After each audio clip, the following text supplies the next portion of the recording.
Sementara itu, calon gubernur Kalimantan Selatan nomor urut 2 Denny Indrayana angkat bicara menyusul status tersangka dugaan kasus korupsi yang membelitnya kembali diusik. Menyusul status tersangka atas dugaan korupsi payment gateway yang dipertanyakan Puar Junaidi kepada KPU Prop Kalsel, Denny Indrayana memberikan tanggapan atas perihal tersebut melalui pesan suara yang dikirimkan kepada para rekan media.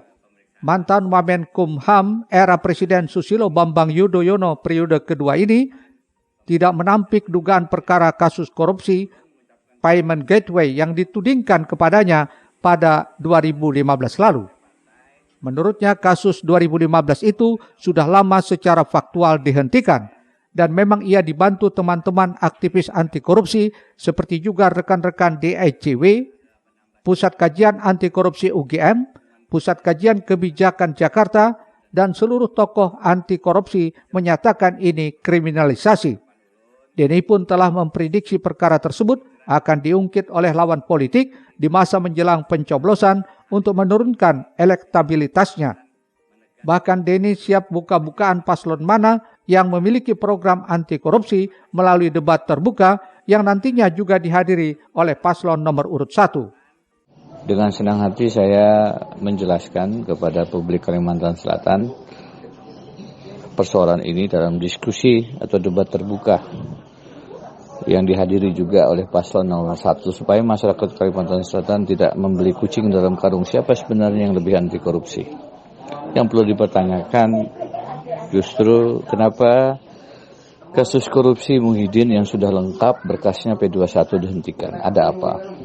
Kita juga perlu mengkritisi paling tidak banyak isu-isu yang berkelindan dengan calon gubernur paslon nomor 1. Contoh 1, apa sebenarnya kepemilikan tanah bangunan yang ada di Kiram? Kenapa banyak sekali anggaran negara yang mengalir ke sana? 2, bagaimana terkait program yang ada di Jangkit?